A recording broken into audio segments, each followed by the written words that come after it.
So, hey guys, listen, we're all trying to get more productive. And the question is, how do you find a way to get an edge? I'm a big believer that if you're getting mentoring or you're in an environment that causes growth, a growth-based environment, that you're much more likely to grow and you're going to grow faster. And that's why I love Growth Day. Growth Day is an app that my friend Brendon Burchard has created that I'm a big fan of. Write this down, growthday.com/ed. So if you want to be more productive, by the way, he's asked me, I post videos in there every single Monday that get your day off to the right start. He's got about $5,000, $10,000 worth of courses that are in there that come with the app. Also, some of the top influencers in the world are all posting content in there on a regular basis, like having the Avengers of personal development and business in one app. And I'm honored that he asked me to be a part of it as well and contribute on a weekly basis, and I do. So go over there and get signed up. You're going to get a free, tuition-free voucher to go to an event with Brendon and myself and a bunch of other influencers as well. So you get a free event out of it also. So go to growthday.com/ed. That's growthday.com/ed. I realize what makes people different is the energy level that they have, and the energy level is because of what's driving them. As soon as demand approaches them, it's a threat. Other people teach themselves because they're into growth. A demand approaches them, that's challenge. That's character development. Let me see if I can rise to that. All of these things, these people around us, all these evaluations, they're creating our environment so that it'll support our thinking, it'll support the changes we're making, it'll support our goals. In my life, the people that I've listened to the closely speak very quietly, that the few times they do speak, you really want to hear from them because you respect them so highly. And the reason you respect them so highly is not the previous words they've spoken, it's the previous actions they've taken. So I get asked all the time, how in the world did you go from having no running water in your apartment to living on the water, to living oceanfront, to have another home that's lakefront? How does somebody go from changing their conditions that dramatically in a pretty short window of time? And a lot of different things went into that. A lot of it was blessing, a lot of it was a lot of hard work, all kinds of mental changes that I made. But there's one area that I've not talked a lot about that I want to cover today that I think you need to know if you want to change the conditions of your life that way as well. So when the water got turned off, you know what I had to do? I had to look around my life. I really had to take an inventory, not just of me, but what was around my life. And the fact of the matter was I did not have the right people in my life. I didn't have the people who believed in me. I didn't have the people who supported my vision. I didn't have people who made me want to be better in my life. I had a few, but I didn't have enough. I had too many people in my life that have just always been in my life. They always accepted me for who I was. And that acceptance, that lack of belief in me, that lack of standard got me all the way to where I couldn't even pay a water bill. I didn't even have a car, never mind electricity for a while. And so it's very dangerous. It was very dangerous for me for who I allowed just to support my limiting thinking, who I had around me. They weren't bad people. There's very few bad people. They just weren't people who were going to get me going in my life where I knew I needed to go, where I was born to go. I had read all the books on personal development. I learned about influence, kind of learned how to change my state, how to think differently. Been to a lot of the events that you go to. Why is it that so many people go to all of these self-improvement, personal development, business events? They get all excited when they're there, they're ready to conquer the world. Then they get back home and life very slowly starts to drift back to normal. And that's because environment overrides almost everything in our lives. That's why. And so the reason you're so excited when you're at the event, the reason you're ready to conquer the world is the environment supports what you're doing. And so I had to start to address my environment. And environment is all the place you are, but most importantly, your environment is the people that are around you. Because write this down, number one, in our lives, the most powerful force that I'm aware of in the world is to be consistent and congruent with the expectations of our peer group. Let me say that to you again. The most powerful force on earth is we become consistent with the expectations of our peer group. You're going to get out of life what the people around you expect of you. And so I had to begin to address who were the people around me, and specifically what was the environment that I was in, because number two, proximity is power. The closer somebody is to you, the more influence they have over you. That's why your personal relationship that you're in is something that must be evaluated at all given times. And people ask me, how do I get more spouse support or partner support, boyfriend or girlfriend support? I don't know that you're always going to get more support, and I don't even know that that's needed. But one thing that's a foundation of all relationships is, does this person believe in me? Most people love us. That's one thing. If we're in a relationship, we kind of feel a level of love. But the deeper question is, do they truly believe in me? And when I started to evaluate my friends that were around me, if I asked myself, were they supporting where I wanted to go in my life? Not that they didn't love me or like me. In fact, what most of us do is we love to have people around us who accept us. We say, I want people to accept me as I am. And there's a benefit to that. There's a huge negative as well. If people are constantly accepting this version of you, there's nothing compelling you to go to the next version. There's no stimulus that says I better change. There's no discomfort, because these people closest to us, their proximity has influence over us. So number one thing I want you to ask yourself is, do the people around me believe in me? And if they don't, that needs to be evaluated. People say, well, then what do I do? Do I get rid of them? Well, maybe in some cases. I mean, if they're antagonistic to you, certainly. But what you have to do is begin to add people in your proximity who do believe in you or who will believe in you. And if they don't believe in you, perhaps they don't need to be eliminated from your life. But one thing you may need to do is start to reduce their proximity to you. Maybe they're not as close to you as they used to be. I've had to do that many times in my life, where I've had to eliminate a few people from my life, but very few. This is so critical to you becoming successful, because your environmental game is more important even than your mental game, because it's what supports it. And so I want you to evaluate a few things. Do they believe in me? Number two, are they a past or future reference type friend? In other words, when you're around them, what do you find yourself talking the most about? Is it the past or the future? I want to be around people who are constantly talking about either the present, but most importantly, the future. In other words, I want people who are present with me, so that when they're with me, we're together. You know, you have those friends too who are constantly not present even though they're in your presence. We don't want that either. But if people are constantly taking me in the past frame of reference, old stories, old things, remember when, high school, college, previous date, previous vacation, previous business, remember when, constantly, you know, they're just always reminiscing. Or are they projecting me into the future? If at least 75% of your conversations aren't about the future with the people that you're around, these are not people supporting your future, they're supporting your past. They're reinforcing your past. The more we talk about something, the more we reinforce its importance in our life. And so this is a very subtle thing. And I think even as I say it, you're going, whoa, they do love me. I think they might believe in me, but man, we talk about the past all the time. Well, this is somebody who's going to reinforce that state of your life. You need to add people to your proximity who are discussing the future with you. You know, you've heard about triggers before, where you can learn in personal development that, you know, you snap your fingers, you put yourself in a state, or you walk, you hear a song, it's a trigger, isn't it? You hear a song from some point in your life, it triggers a memory. Or a song you love right now that triggers you wanting to work out or move your body. So things are triggers. People are also triggers. And if there are people in your life, just by their proximity, trigger events that are prior in your life that didn't serve you. Just by being around them, they're a trigger. Humans are triggers. Do you have people that just when you see them, they trigger peace for you? They trigger joy. They trigger abundance. They trigger competing. They trigger intensity. They trigger belief. They trigger confidence. They trigger your desire to grow. Ask yourself what triggers these people are in your life. What do they trigger in you? And you begin to start to look at these things. You're going, wow, well, I have this group of friends who they accept me, but I don't know if they believe in me. Then I've got this other group of friends where they believe in me, but we're always talking about the past. And then you know what? They kind of trigger these states of sort of comfort or average in me. Who do I have that's triggering my desire to grow? Who makes me uncomfortable? Who do I have, like, I kind of clean up the house before they come over? Who do I have where I get excited when I see them, because not every conversation's the same? I don't know where it's going to go. You should have those people that accept you in your life. There's nothing wrong with that. It's an important thing. But you should have these other people who really don't accept this version of you. They believe in you so greatly, so much, that they don't accept this version of you. They don't accept this performance from you. They don't accept this level of happiness, abundance, joy, performance from you, because they know how much more you're capable of. Who do you have like that in your life?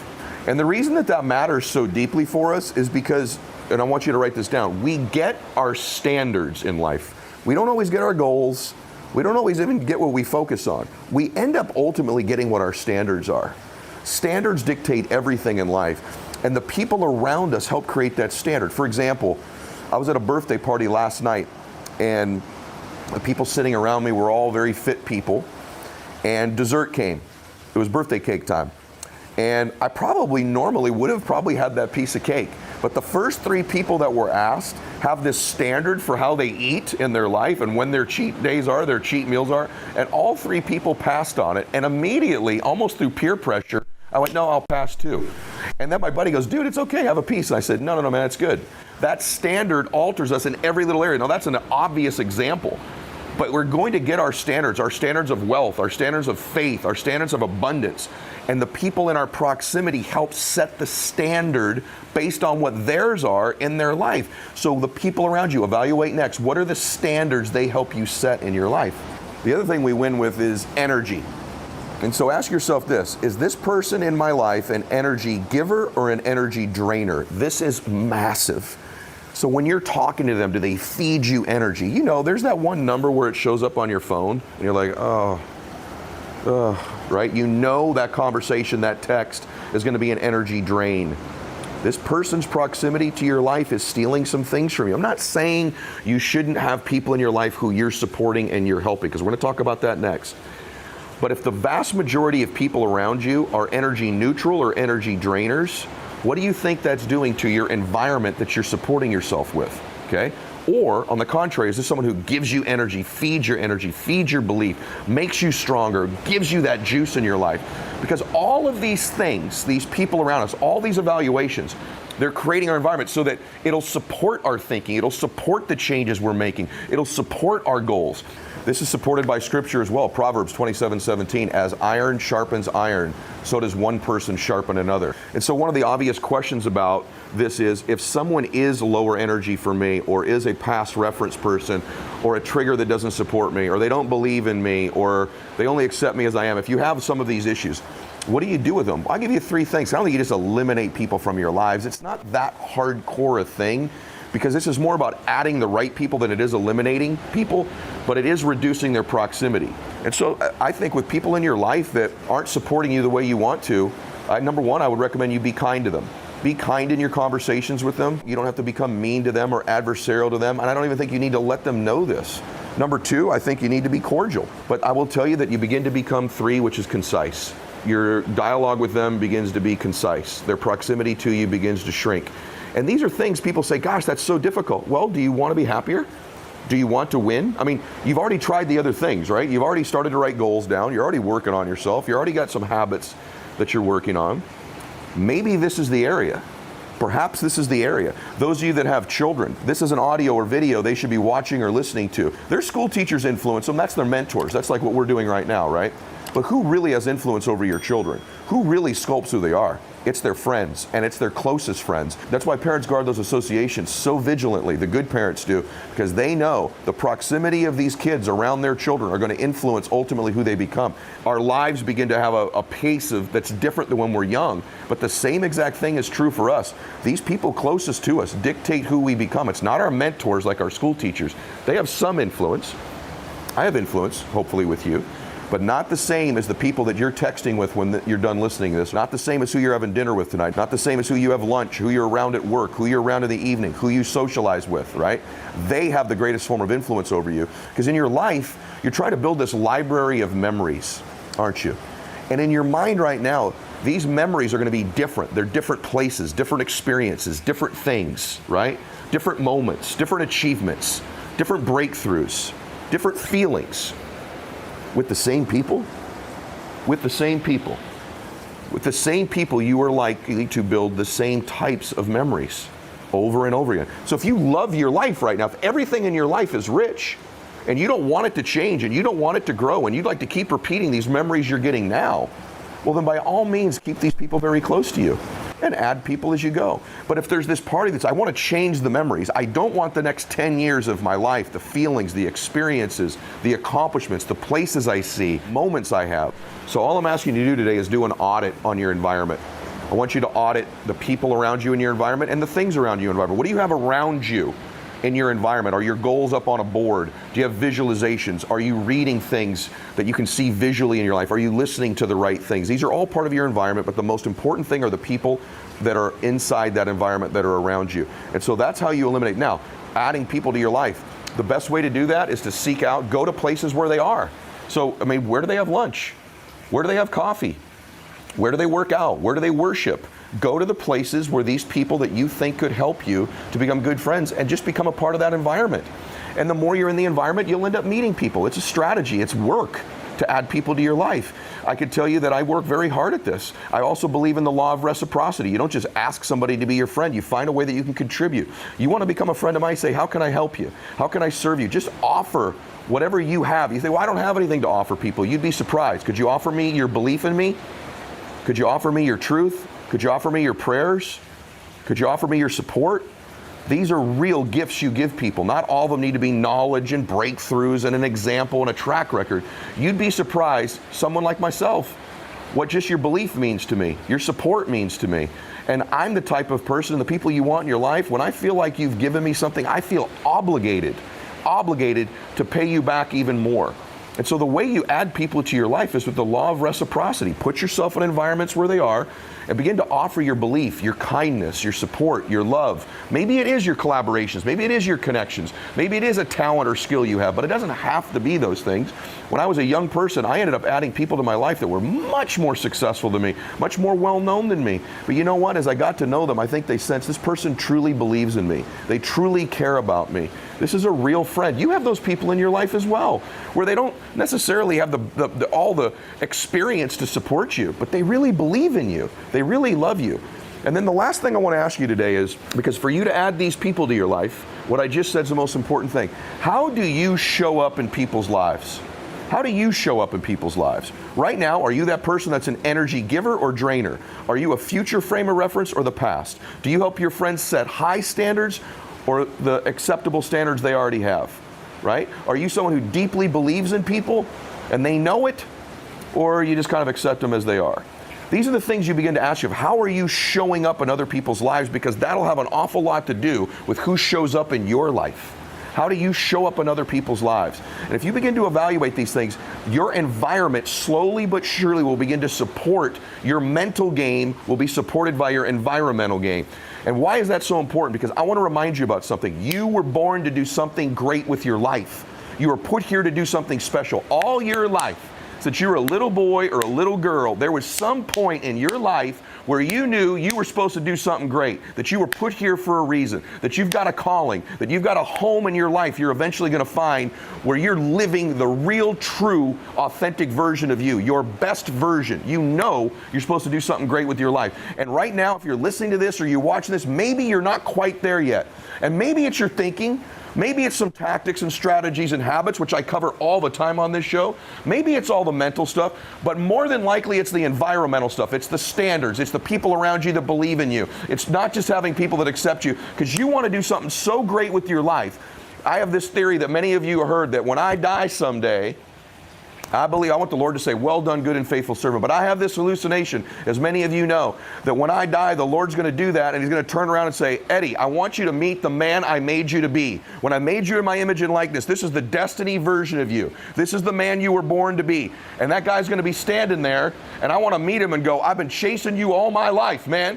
And he's going to say, boy, you caught me. You did it. I'm proud of you. You had all the memories, all the moments, all the contribution, all the feelings, all the difference, all of it in your life. You made it all happen. You became the man you were born to be.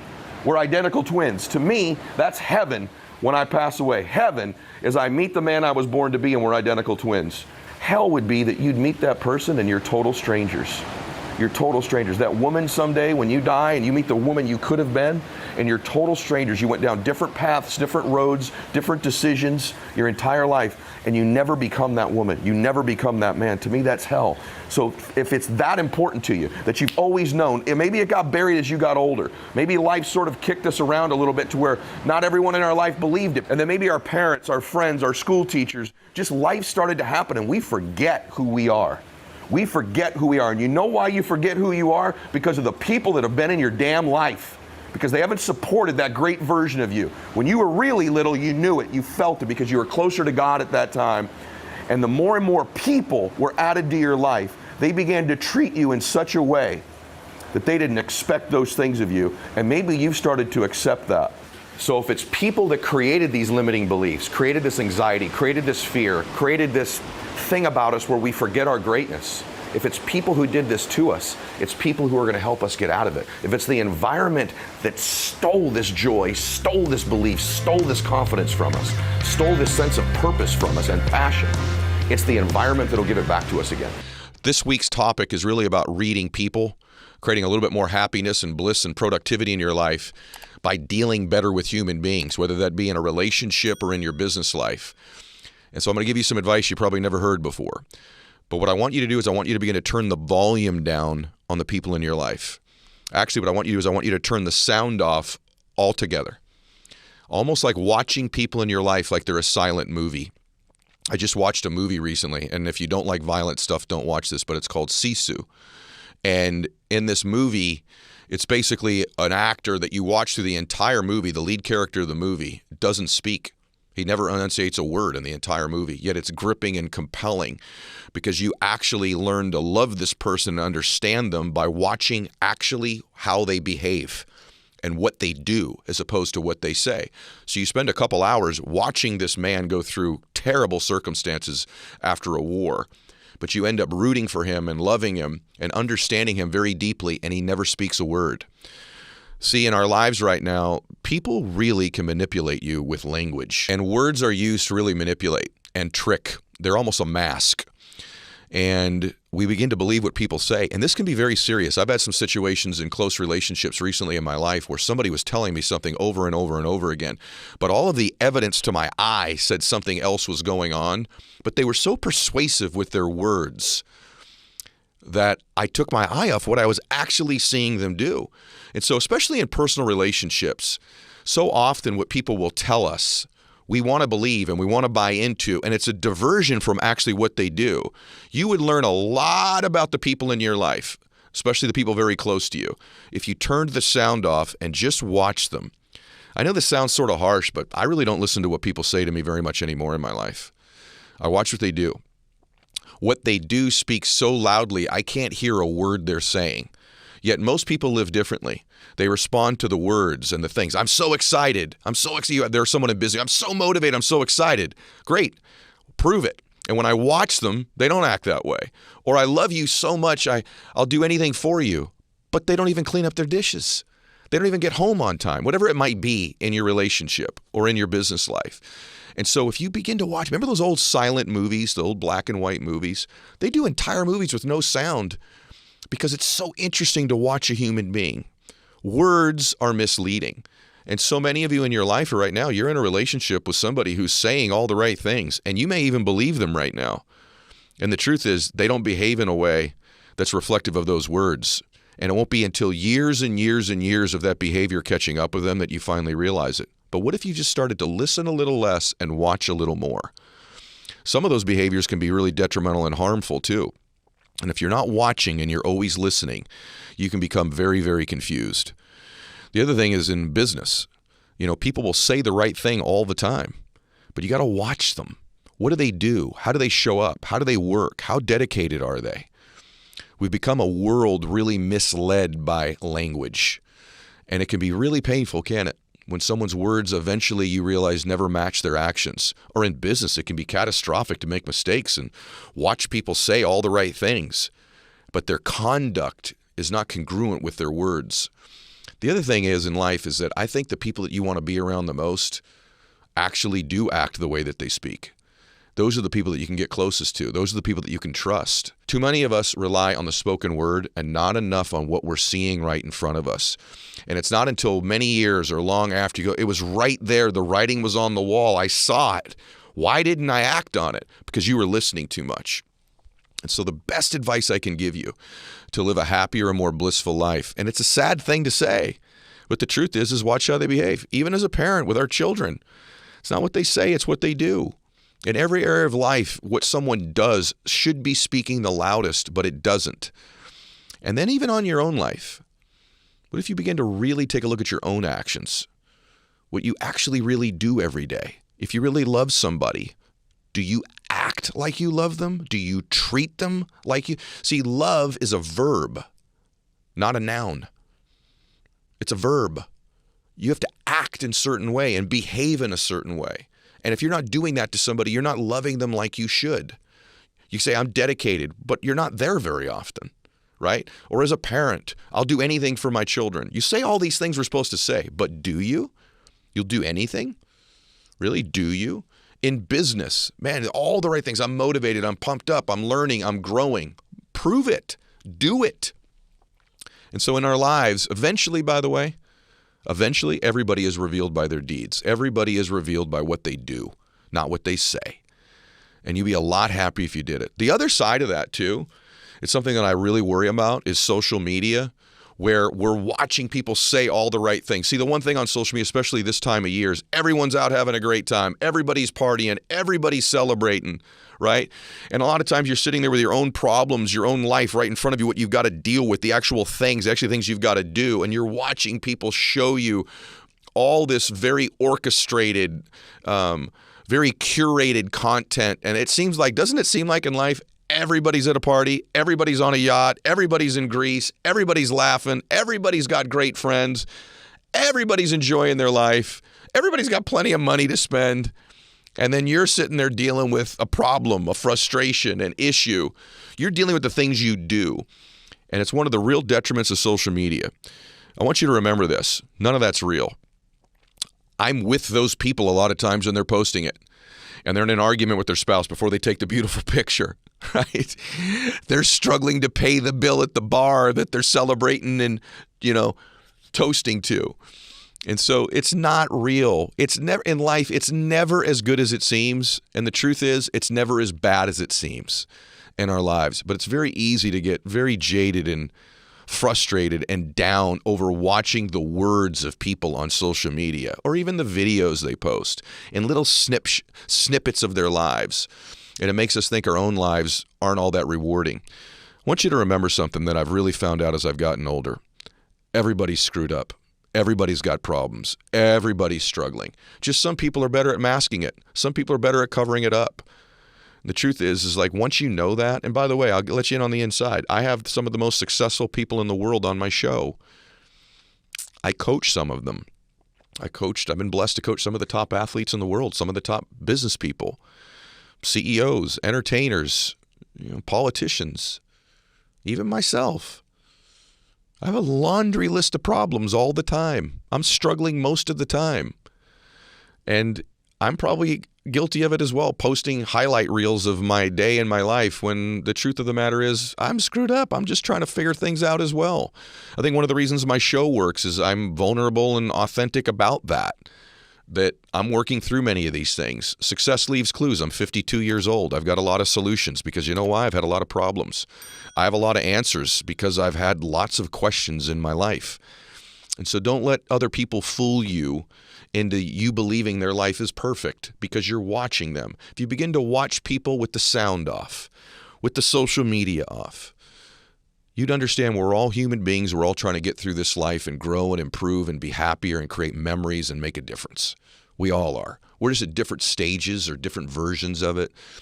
Sometimes people are further down the road of solving those problems, maybe like myself, but by no means did I not go down that road. By no means are there still not issues and problems and, quite frankly, tragedies often in life that happen from time to time. But we'd all be better suited if we were aware that that's the case. We'd all be better suited in our relationships and in our business lives if we did the silent movie. Turn the sound down. Turn the volume all the way down. How are you really treating me? How do you really behave? How loving are you really? How dedicated are you really? How committed are you really in our relationship? At work, how motivated and hardworking are you really? How much do you really care? And we only know that by watching. We've become a world conditioned to listen, to listen, to listen. We've become a world conditioned to look at social media and really believe that's real life. That's not real. And in your real life, neither are the words people speak. I'm not saying that people don't have beautiful words and mean them. What I'm saying is we're fooled by them often. We're deceived by them often. We're manipulated by them often. And maybe we are because we want to believe it. Maybe we are because we would just like to believe that that's the case. And you know what's really cool? The great people in your life, the loving people in your life, when you turn the sound down on their life, they're even better. In fact, most of the great, loving, and amazing people in your life don't spend a lot of time with their words trying to convince you. They just quietly go about their lives showing you. In your business life, it's not the person who stands up and speaks all the time. It's the person who draws very little attention to themselves and just serves and makes the difference. Think about that if you have a great mom like I do. When's the last time your mom bragged about the things she did for you? My mom has never once said, "You know how many meals I cooked for you? Do you know how many times I wiped your nose or your butt or took care of you when you were sick? Do you know how many times I picked you up from school when I was sick and didn't want to? How many times I held you when you were crying, or I drove you home from a sporting event after you struck out 3 times? How many times I've stayed up nights waiting for you to come home when you were in high school to make sure you were safe? How much praying I've done for you and loving I do? How many minutes a day, even now that you're in your 50s, I think about you and worry about you?" Our moms never point those things out to us. They just quietly do them. And probably neither do you. With the people you really love in your life, you don't need to point it out. You don't need to say it. Because love is a verb. Work is a verb. Service is a verb. Contribution is a verb. And so start to turn the sound down. Man, your life will get better. It's maybe the number one key I could give you to be able to make better decisions, to assess people, to judge properly, to navigate your life, to decide whether to stay in a relationship or a business, whether to hire somebody or not, is to watch them with the sound off. And then lastly, watch yourself with the sound off. When you turn all the noise down on you, what are you doing every single day? See, when you drown out all the noise, all the social media, all the distraction, our life comes down to a handful of moments every day of the decisions and choices we make. And when we make the right decisions and take the right actions, the words will come. The accolades will come. The rewards will come. And eventually, everybody's revealed. If you're a person of faith at some point in your life, when you get to heaven, you ain't going to talk your way in there, right? You know, you're not going to talk your way in there. It's the life you lived. It's who you accepted and believed in when you were here. That's what's going to count. It's not the words. Words go away real quickly. Actions live on forever. Actions are like seeds that you're planting that reap a harvest. Actions vibrate at certain frequencies and attract certain things in our life. Words don't vibrate at very high frequencies. It's a very low frequency behavior. Actions and intentions vibrate at the highest possible frequency, and they eventually draw into our lives basically a harvest of which we've planted with our actions. And so I just want to encourage you to do that. The people that I've admired the most in my life, and I'm a speaker, by the way, so I do a lot of words, and I host a lot of podcasts, and I do a lot of interviews, and I coach a lot of people. But in my life, the people that I've listened to the closely speak very quietly, speak very little.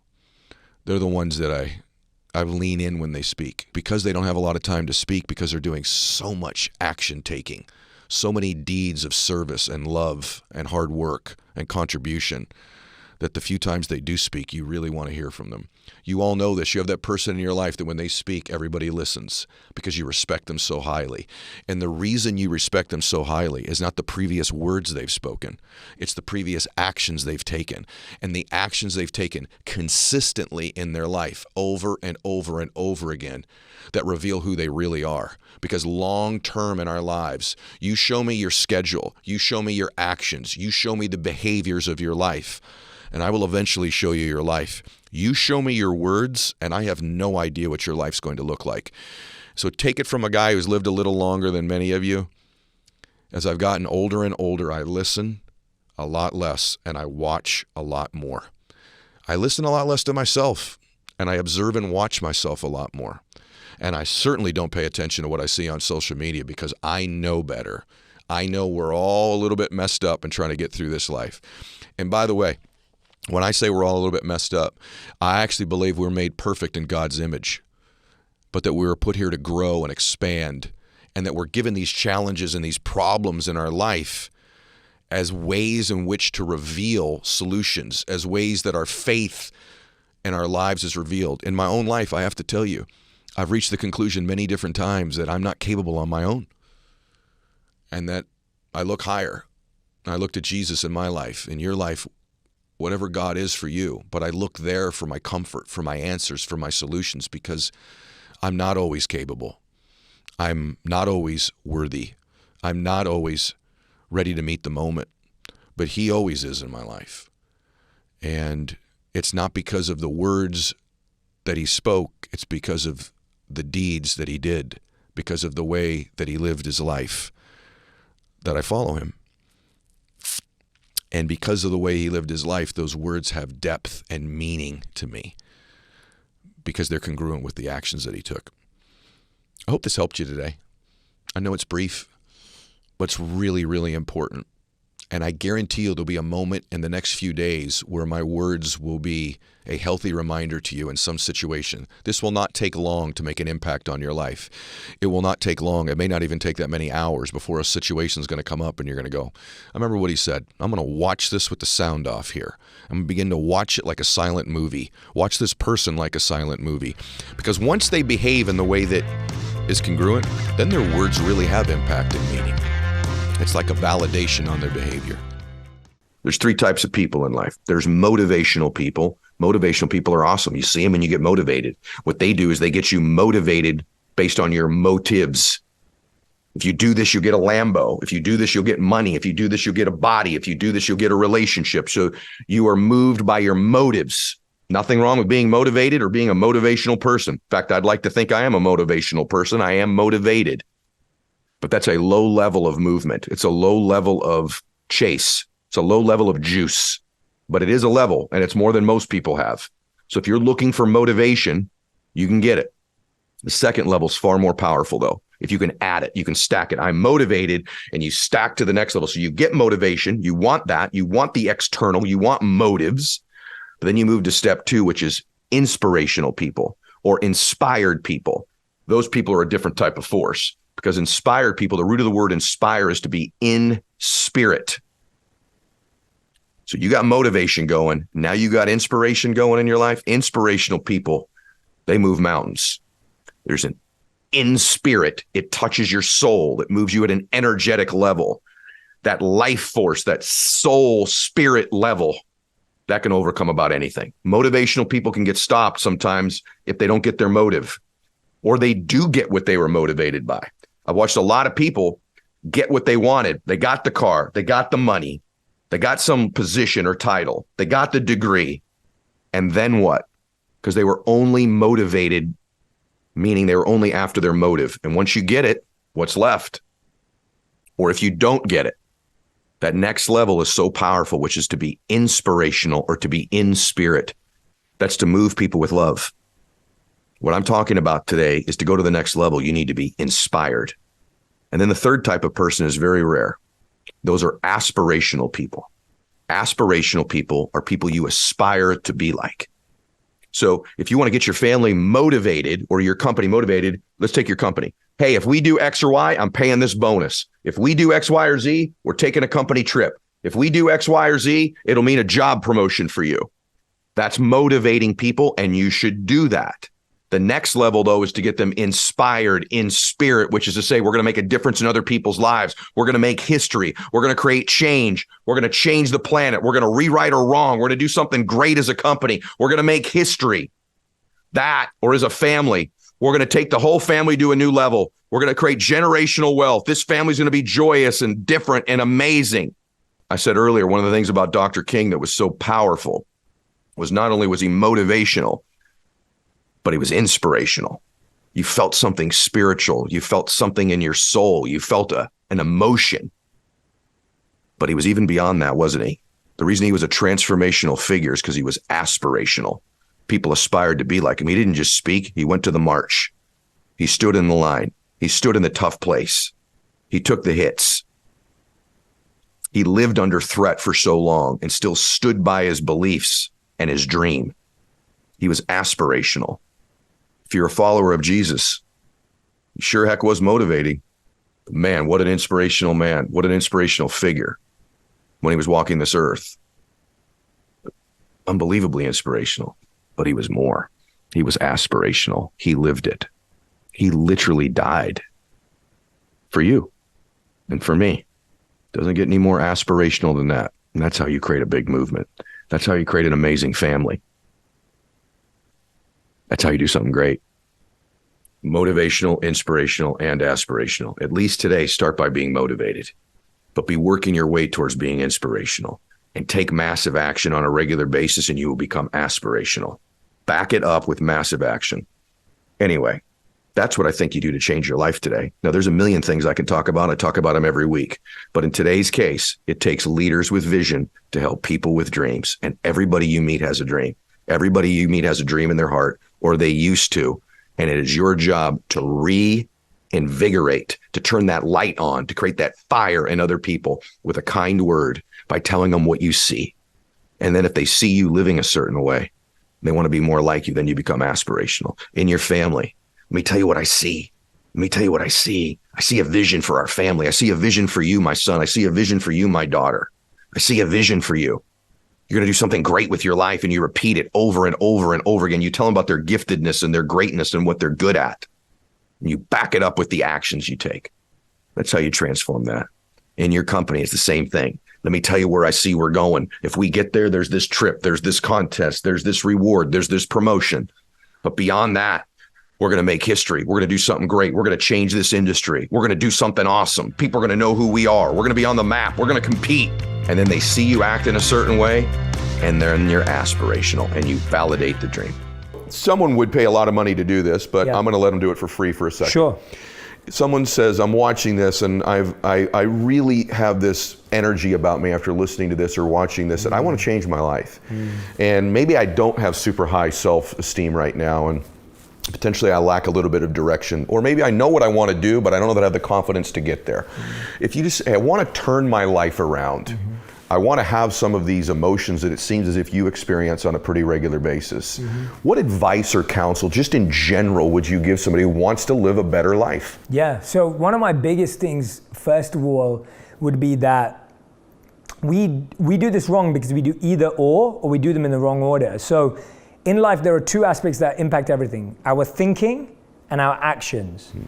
And I read a quote the other day that was saying that the mistake we make is that we either act without thinking or we think without acting. And I think that's where most people are. If you're feeling stuck or you're like, I'm not sure what I'm doing right now, you're either doing too much thinking or you're doing too much acting. So you're just doing a lot of stuff, but you don't know why you're doing it, or you're just sitting there procrastinating every day and you're doing it. So I'd say it's both. So the first thing I would say to you is take a moment and speak to 3 different people. Speak to a family member, a friend, and a colleague, and ask them this one question: what strengths do I have? What do you think is my superpower? What skills do you think I bring? Emotional, strong, soft, hard, whatever it is. Do that first. Get that sense check. Second thing, for the next month, take off every weekend, 8 days, because there's 8 Saturdays and Sundays all together in a month, and book a different course, workshop, seminar, online, offline. Go to an event, shadow a friend, go and spend time with an aunt, uncle who's doing the career you want. Go and have 8 new experiences. And after each of them, sit with yourself and ask yourself, did I like that, yes or no? Whether you liked it or not, ask yourself, why did I like it or why did I not like it? And then ask yourself, would I like to do it again? And if the answer is yes, yes, yes, guess what? Go do it again. Wow. And if the answer is no, no, no, don't do it again, leave it out. But if you've had 8, and this is the problem, we do that over a year. We do that over 8 years. And that's why life feels slow and boring and lethargic and stuck. Yes. But it just, in the next 8 days in a weekend, just test 8 new things, and you'll have just a great experiment. And the worst thing that will happen is you'll find 8 things that you don't like. But I guarantee you that even if you have a sense of that reflection in the beginning, and what I don't get why we don't do this enough is, we do it with food and movies all the time. Like Ed is such a kind man. Like I got here slightly late because of traffic, and then he let me eat my lunch because I wanted to be full of energy. I need to find out where that place is because it's local to here. My team got it ordered for me. It was amazing. Good. And it's like, you know when you eat something whether you like it or not. You know when you watch a movie whether you like it or not. You know when you read a book whether you like it or not. But why don't we ask ourselves after meeting people, completing projects, or going to places? Most of us keep meeting people that take our energy. Most of us keep going to places that drain us of our energy. And most of us keep working on projects that just disturb our energy. All you have to do is ask yourself, does this bring me alive? Why does it bring me alive? Really important to know why it works. And do I want to do it again? I love a great idea. And let me tell you about this one. So 1Password is the great idea. A while back, I kept switching people on my social media team and nobody could remember the different passwords from Instagram, Facebook, my website, our corporate website. It was taking up a ton of time, and probably for you, you end up with hundreds of passwords. You forget them. It takes time to log in. If somebody leaves who has them, you've got a security issue because then you got to change all the passwords so that people don't get access that have left. 1Password combines industry-leading security with literally what you're thinking, just 1Password. So it gives you privacy, it gives you security, and it can go across all devices, all platforms at any given time. So you only have to remember 1Password that goes through all of the different platforms. It's brilliant. Right now, my listeners get a free 2-week trial at 1password.com/Mylett for your growing business. That's 2 free weeks at 1password.com/Mylett. Don't let security slow your business down.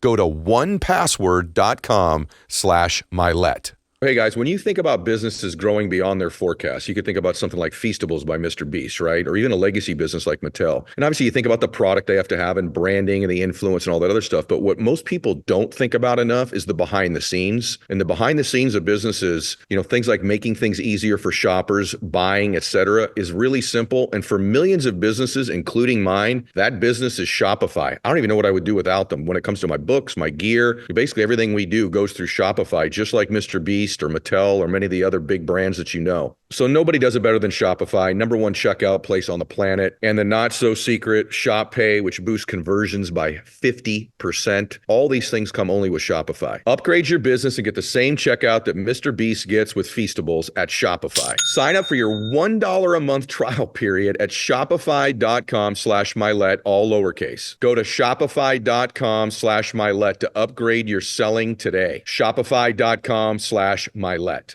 But I love this analogy you have. I've never heard before. Some people have heard this, but I want you to speak to this because big old reasons. You talk about the difference between a gazelle and a lion, and it's their reasons, their purpose, right? Speak to that for a second. And the reason why I'm so big on that is because as I've been, speaking for over 20 years, I study people. And I'm like, my man graduated magna cum laude, summa cum laude. Why is he broke? Right. I'm just like, I'm thinking if I was that smart, right, it would seem like I would just own half the world. Exactly. But what I realize is it doesn't make a difference if you're smart, born in a wealthy family, born broke. I realize what makes people different is the energy level that they have, and the energy level is because of what's driving them. Mm-hmm. You feel me? So if you got a Ford Focus, that's a baby engine. Mm-hmm. It's nothing wrong with a Ford Focus. It's just a baby engine. Right. And when I was coming around here, I could tell it's not gonna make it, in all these neighborhoods right here. You know what I'm saying? But when you look at an F-150, that engine it can pull a lot. You can put bricks in there. You can construction. You can, if you snowboard, whatever you want to do, you can put a vehicle on that sucker and drive it because of the engine. And so what I try to explain to people is like, you got to understand that if you got these big old dreams with these little small engines, you got these big old dreams with AA batteries, bruh. Big old big old dreams with a D battery. You can't power nothing with that. So when I say DD, that's like that's a big engine. That's a V12. That's like gonna give me all. So you got 87 octane. You got 89. You got 93. It's all gas, but it's different.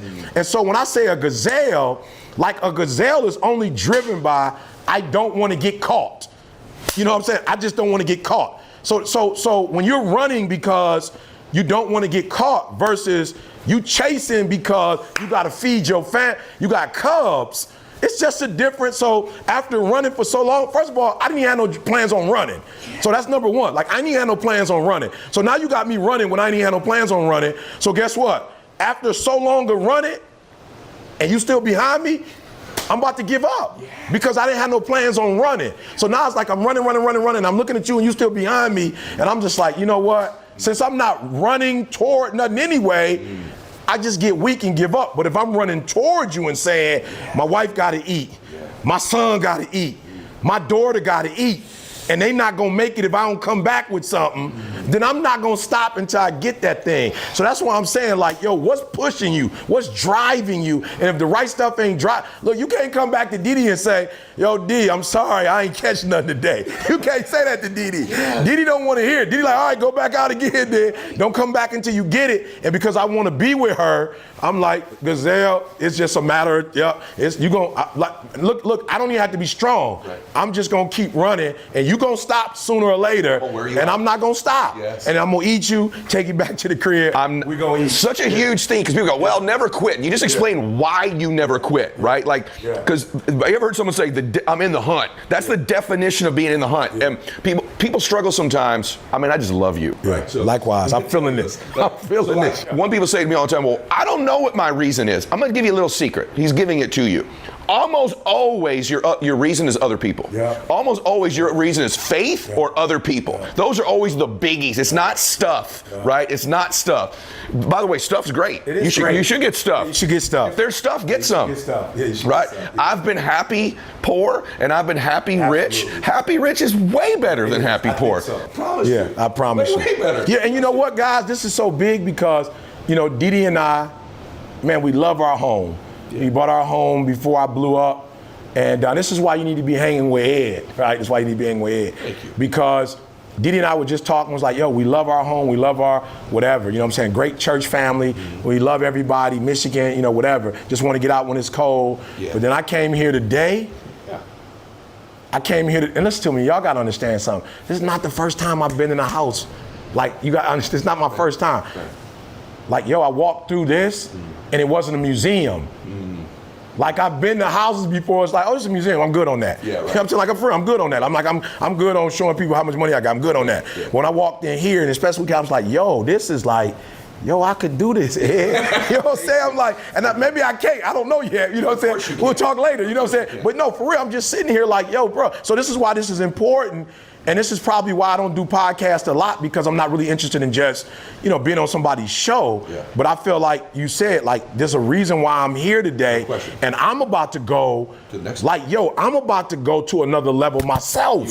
You understand what I'm saying? Like, I'm about to leave and say, like, yo, E, like, you doing this, you doing that, you doing that. But like, E, like, it's enough for you and Didi. Y'all got to chase something together now. Because before you was chasing for D. Yep. Now that D retired, now you and D need to link up, and they need to see. Yeah, thanks, man. I gotta tell you something. Honest to God, I'm not kidding you. Yeah. I prayed about us meeting today. I'm not kidding you. Yeah. Man, this makes me almost emotional. Yeah. I literally prayed that you would tell me today that something happened today where you wanted to go to a new level and you got cleared out. I swear to you on anything important to me.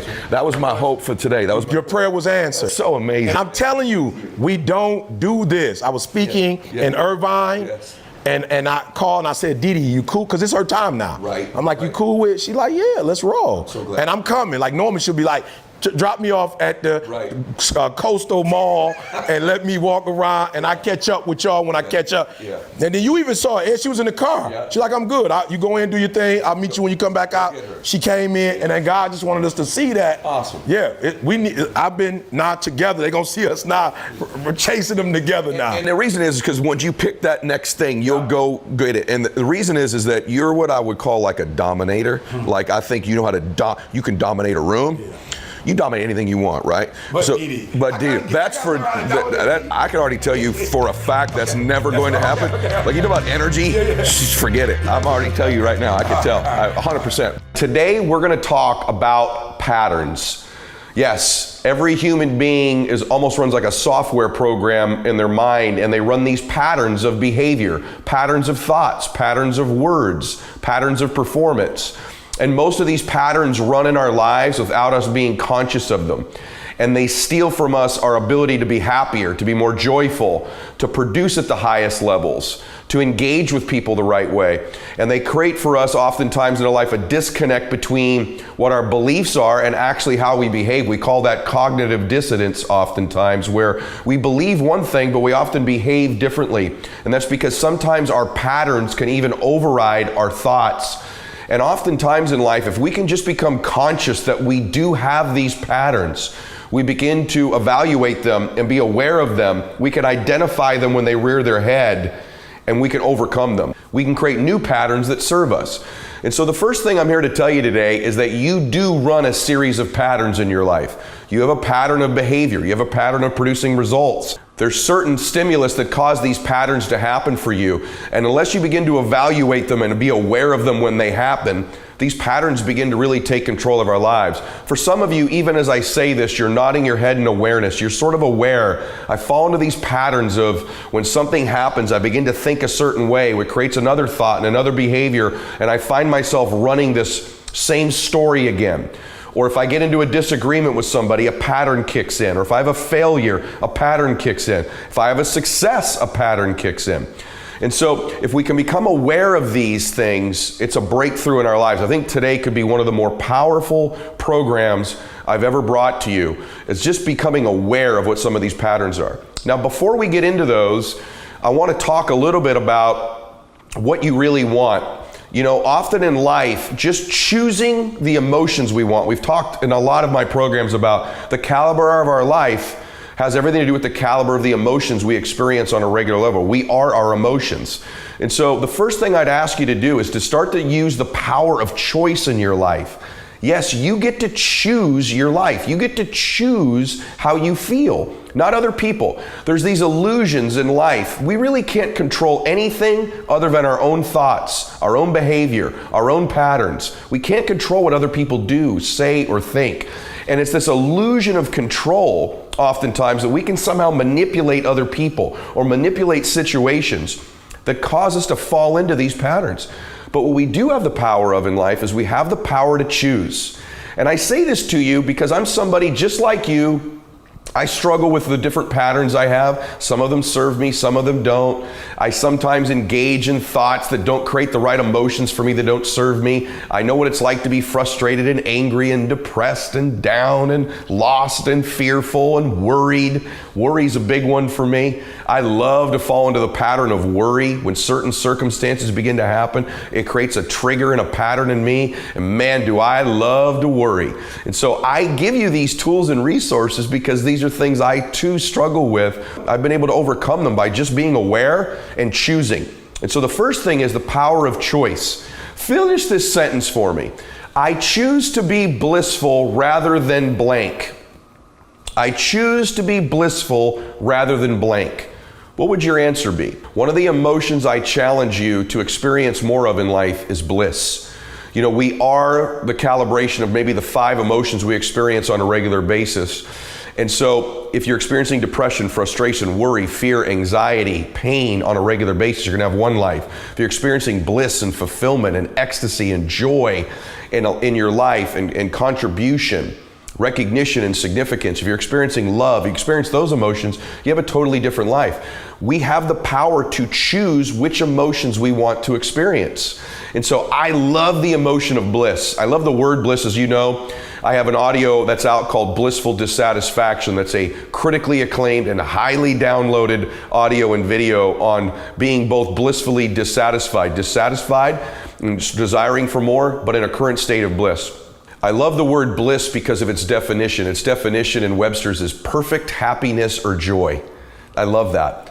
Webster's also says some of the synonyms for bliss are joy, pleasure, ecstasy, delight, happiness, euphoria, heaven, paradise, cloud 9, utopia, Eden. These are all synonyms for the word bliss. I like how all of those sound. Those are the noun versions in the dictionary of bliss. The verb, the action of being blissful, according to the dictionary, is to reach a state of perfect happiness, typically as to be oblivious to everything else. Wouldn't that be amazing, to be in perfect happiness and be oblivious to everything else? That's the verb or the action of being blissful. And the antonym, according to Webster's, to bliss is misery. And the last thing we want to be is feeling misery. So it's the antithesis of misery. So I choose to be blissful rather than what? What if you could choose every day to be blissful? But oftentimes, we don't choose to be blissful because we choose to be right. We choose to win. We choose to be significant. We choose to be in control. We make choices to try to experience other emotions. And by the way, all of these other emotions are typically outside of our control. Winning is outside of our control. Dominating is outside of our control. All of these things are something we can't control, and we choose them over bliss. But what if you just made a conscious decision right now? I choose bliss. I choose to be blissful rather than blank. And it's being aware of the other things you choose so that you can be conscious when you go to choose those things, you go for bliss instead. And by the way, not making a choice is a choice. A non-decision is a decision. If you don't choose consciously to begin to experience the emotions you want, okay, for me, bliss is very important. Joy is very important. Peace is very important. Contribution is very important. Connection is very important. What are the 5 emotions that if you could choose them, you'd experience on a regular basis?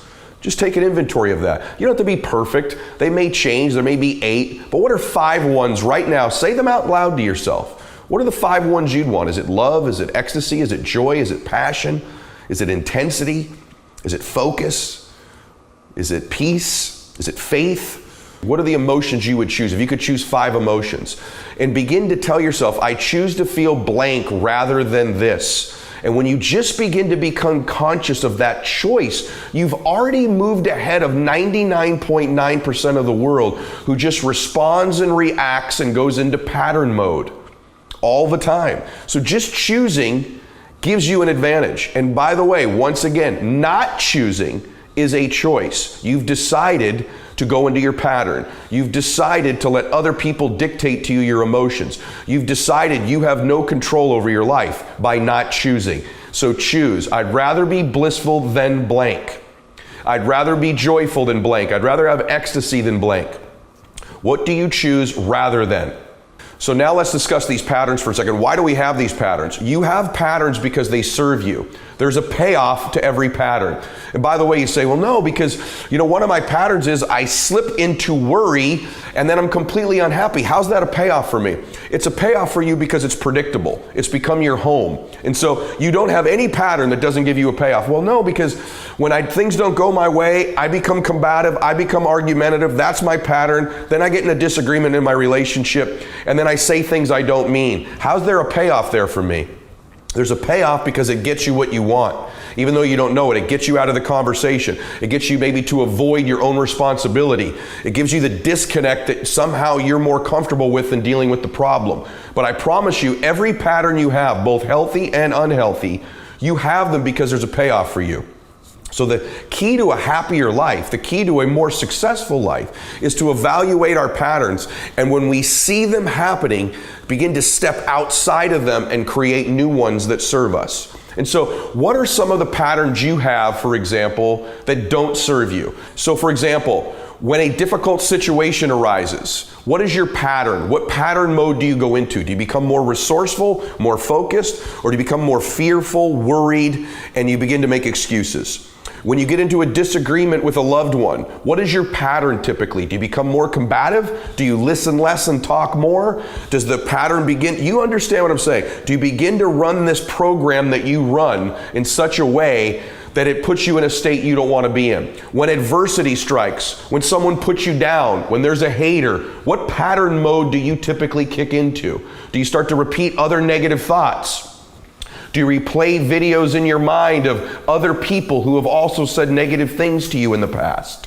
Or other thoughts you have about yourself that are loathsome, and you begin to stack these thoughts. Oftentimes, one person says something to us negative, and it creates this pattern we run, doesn't it? Where we begin to think of another embarrassing moment, another person who saw something negative. We begin to create other negative thoughts about ourselves to stack it. And you say, how's there a payoff for me in that? Because it's what you're used to. It pays you off by reassuring you, you're right, you're a loser. You're right, you're not going to win. There's a payoff because guess what? Now you don't have to do the real work because you were never won anyway because you're this terribly unprepared person. So that's your payoff.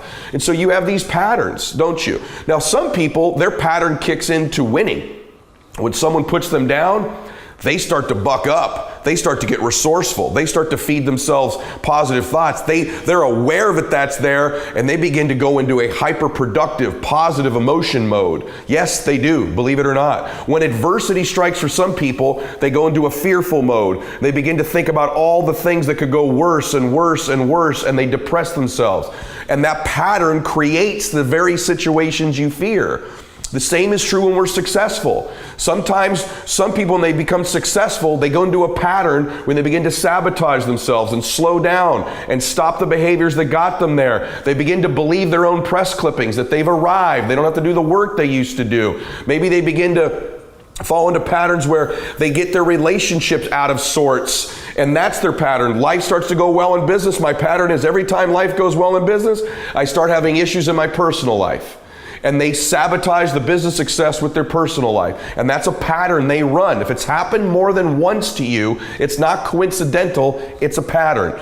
In my fitness life, you may say, every time I start to get super fit, it seems then I get ill, then I don't go to the gym for a week, then I start eating poorly, and I'm back to where I was. If it's happened more than once, it's a pattern. Right? And so begin to evaluate these patterns you have that don't serve you, and simply begin to choose to create new patterns, more empowering patterns, patterns that give you the emotions and the results you want to have in your life. You will be amazed at how many patterns you have. Your response to adversity, fear, success, mediocrity, criticism, strife in a relationship, your nutrition, your faith, all of the different patterns you run. There is such power in beginning to separate and identify these patterns when they begin to repeat. Even as I'm saying it, I can feel you nodding your head. My gosh, I do have a pattern when I'm successful. Every time I climb up a little bit, I start this pattern where I sabotage, or I start to believe too much, or my relationships go sideways. Every time I start to get more fit, I somehow get ill, or I somehow miss a day at the gym, or that's the day my car breaks down. Every time I have a pattern where I accumulate more money, I fall into this pattern where I save, and then I spend it all on something I shouldn't. Or then I do something with money I shouldn't have, or it seems like every time, then a repair comes up, or something with my kids. You're falling into these patterns. There's massive power in beginning to understand that's not who you are. I've done enough training with you. If you haven't listened to my previous work, please go back and listen to it. You are not your possessions. You are not your accomplishments. You are not what other people say you are. You are not what you look like. And guess what else you're not? You are not your patterns, but your life becomes a combination and a result of your patterns. The great thing about us is that we can change these patterns if we identify them. The pattern has no power over you once you know it's a program and a pattern running. The minute you start, you go, I'm doing it again, aren't I? I'm doing this thing I do every time I accumulate money. I'm doing the same thing every time me and my spouse get in a disagreement. I'm doing the same thing every time I'm starting to feel loved by somebody and I push them away. Every time things start to go bad financially, I spiral. Every time there's adversity, I do the same pattern where I start worrying. Every time I get fit, I do the same pattern. When you begin to see these things, you begin to go, my gosh, this isn't who I am. That's not your identity. There's a difference between your identity and your pattern. And the more you begin to build your identity, as I've talked about in my other audios, and be aware of patterns, and then simply ask yourself, when this comes up again in the future, what pattern would serve me? What pattern can I take control of? What would be the steps I need to take that will create the bliss I want, or the win I want, or the production I want? What would the pattern need to be? The pattern immediately, by the way, stops when you identify it. The pattern only hurts you when it runs unconsciously. The pattern loses all its power over you once you see it. It's gone. It can't continue to run once you're aware of it, because all of a sudden you're like, I know what I'm doing, here I go, and you can begin to identify it and make a shift. So this is so critical. Start to ask yourself, am I running one of these patterns? What are some of the ones I typically do that serve me? And what are the ones that don't serve me? And what we do in our life is we compare too much. And so remember this, you're working on your identity, okay? Everybody wears what I would call like a mask, a public mask, or even a social mask. It's the person they present themselves to be. You do it too, I do it as well. It's the person everybody thinks we are. And so it's the person we reveal to the public. It's not whom we really are. It's not our real thoughts, our real behaviors, our real hope. Everybody wears this public mask, or this social mask I call it, where it's who they want everybody to think they are. It's the best put version of themselves. And if you're not careful, you begin to compare your own real identity with other people's public mask. And this begins to create a pattern for you. Don't compare yourself. Most of the people you see on social media, or even in your personal life, or even when you go to lunch with them or see them at work, they're wearing what I would call a public mask. It's the best possible version that they can put out to themselves. And oftentimes what we do in life is we compare our real identity that we're working on and we're growing to their mask. And that's not fair to ourselves at all. Any comparison doesn't serve us. And it's oftentimes this comparison, when you're in a disagreement with somebody, it's the mask they're wearing compared to the identity you have, and then you begin to run a pattern to respond to it.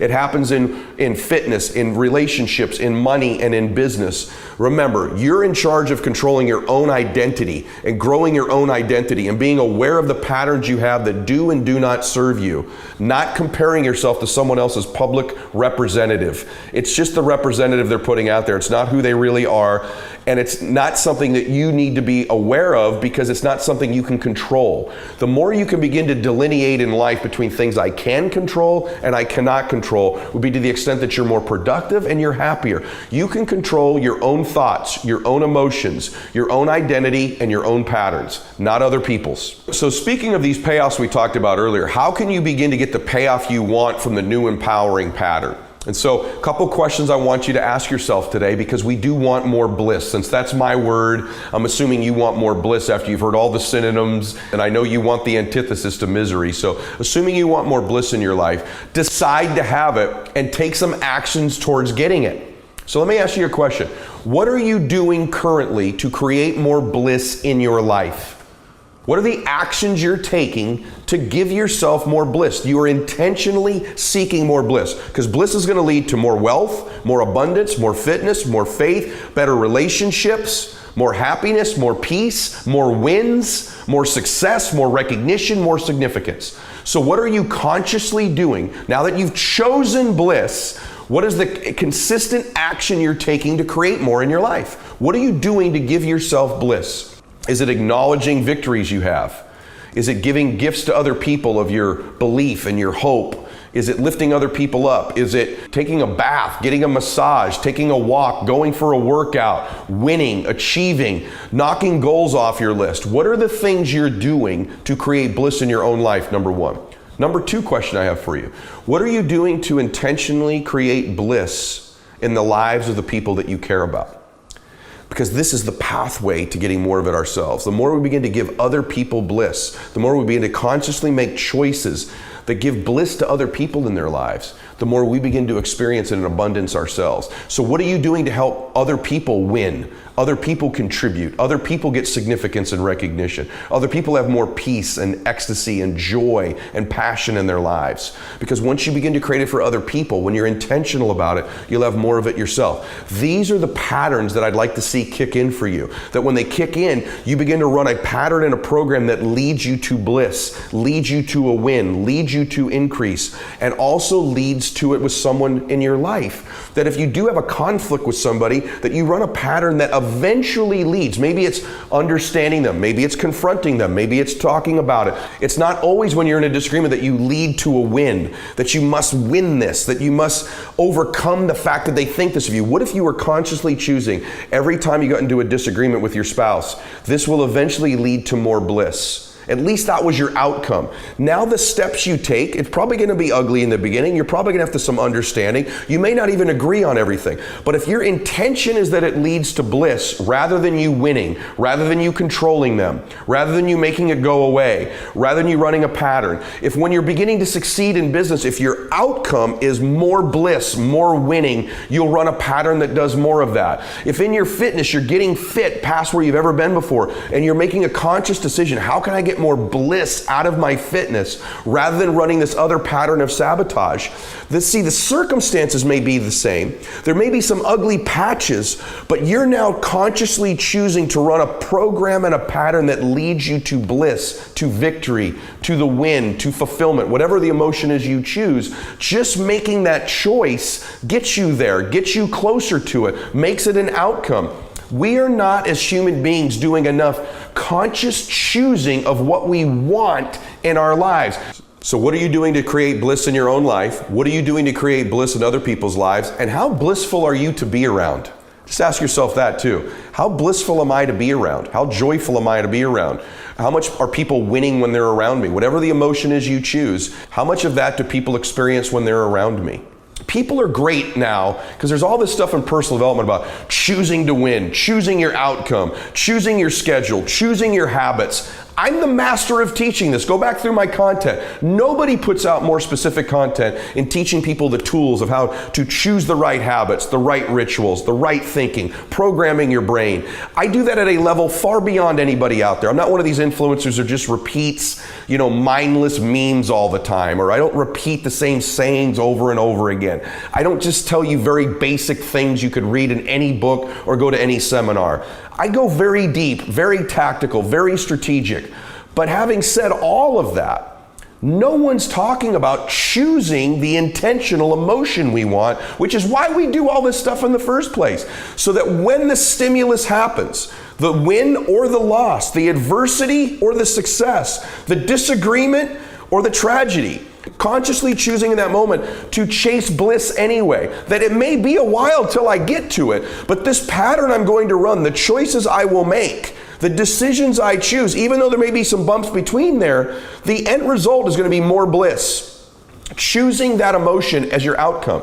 And remember, not choosing it is a choice. You've chosen to let an unconscious pattern run. And you know where that's gotten you. It's gotten to where you are right now listening to this.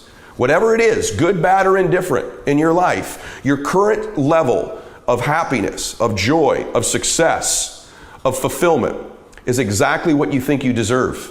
It's exactly what you think you're worth. It's a hard thing to accept, but in our lives, we are getting out of our life right now exactly what we believe we're worthy of.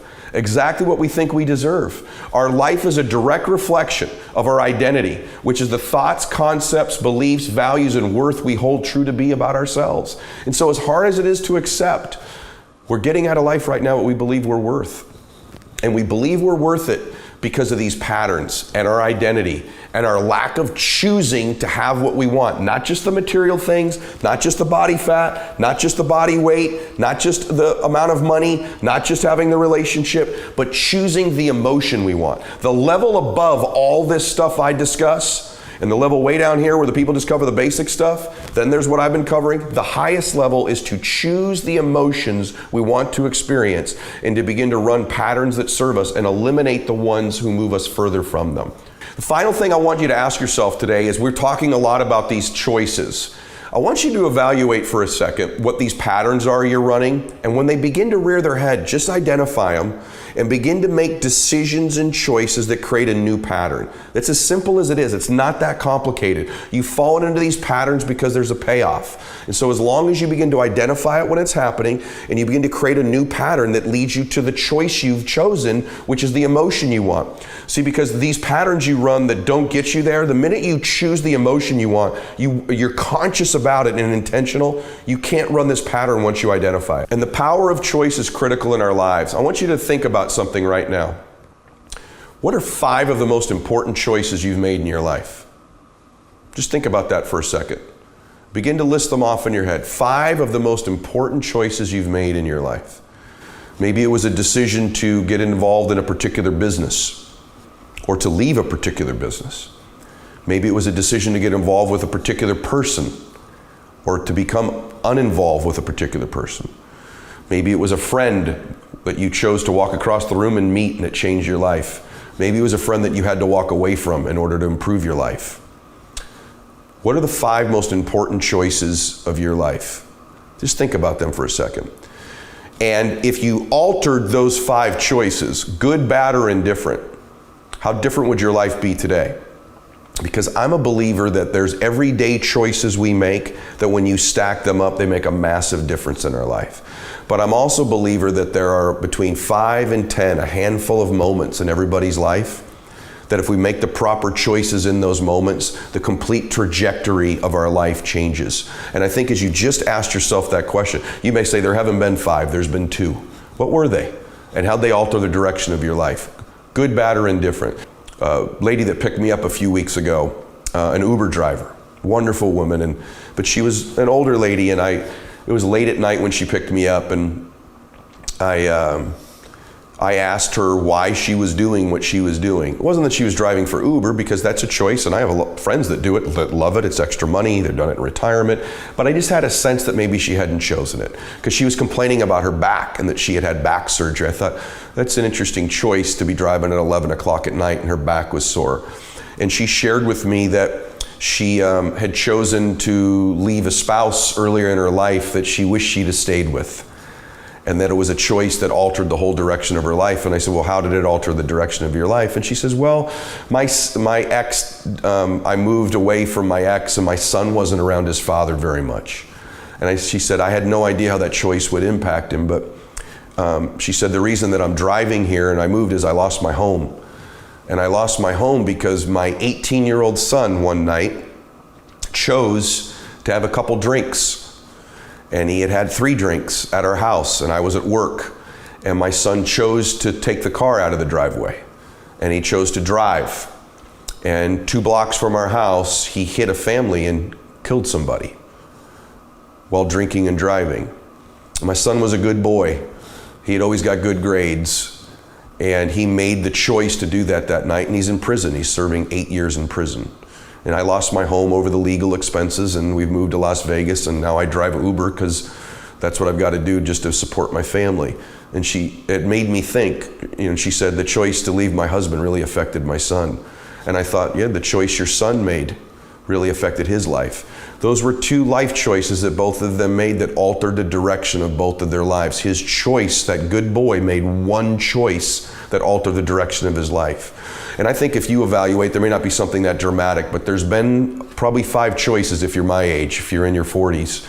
There's probably been 5 major choices of your life. Maybe it's who you decided to marry or not marry, a relationship you got in or out of, a business you started or didn't start, something you left or began, a friend, a house you bought or didn't buy, an investment you did or didn't make. A decision you made in your fitness one way or the other. Maybe it's stopping using alcohol or using too much alcohol. The first time you tried a drug that you're now addicted to. I don't know what those choices are. But those handful of choices alter the direction of your life. And I want you to begin to become conscious of choosing the emotions you want, because they will alter the choices you make every single day in the small choices. They will also alter the decisions you make on the 5 big ones in your life.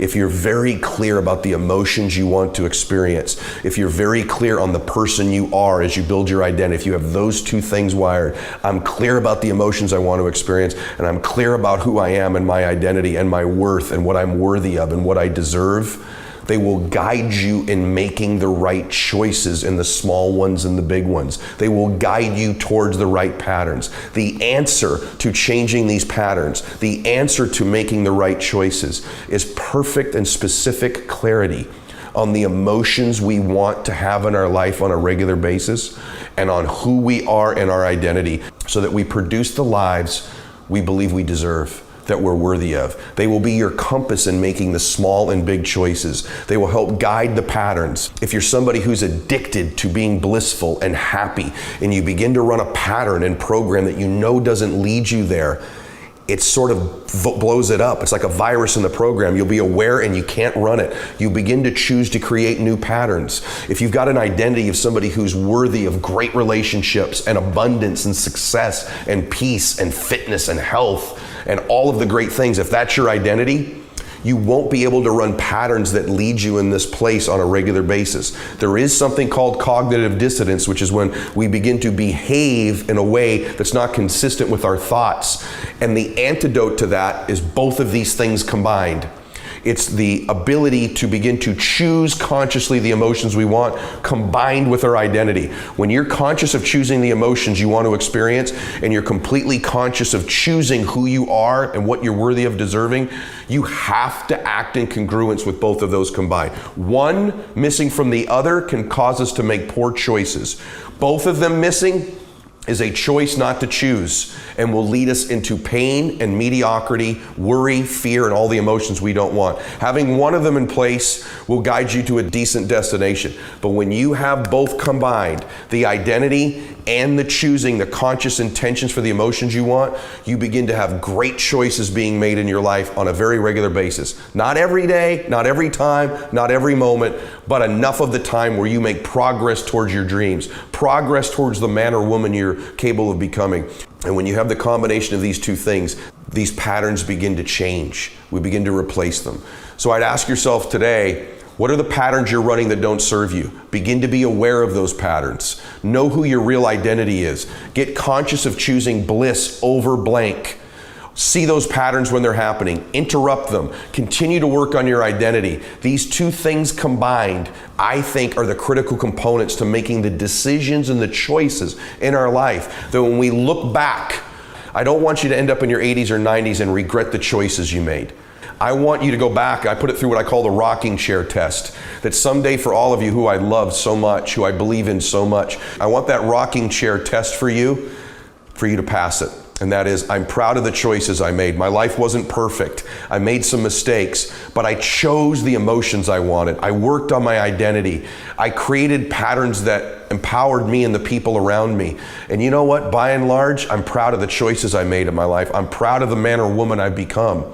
That's how we know we've had a great life. I don't want you to be in that rocking chair someday and regret the choices you made, regret the patterns you ran, and that you just unconsciously went through your life without choosing the direction of it, choosing the decisions, choosing the emotions, choosing to be the man or woman you're worthy of, choosing the life you deserve.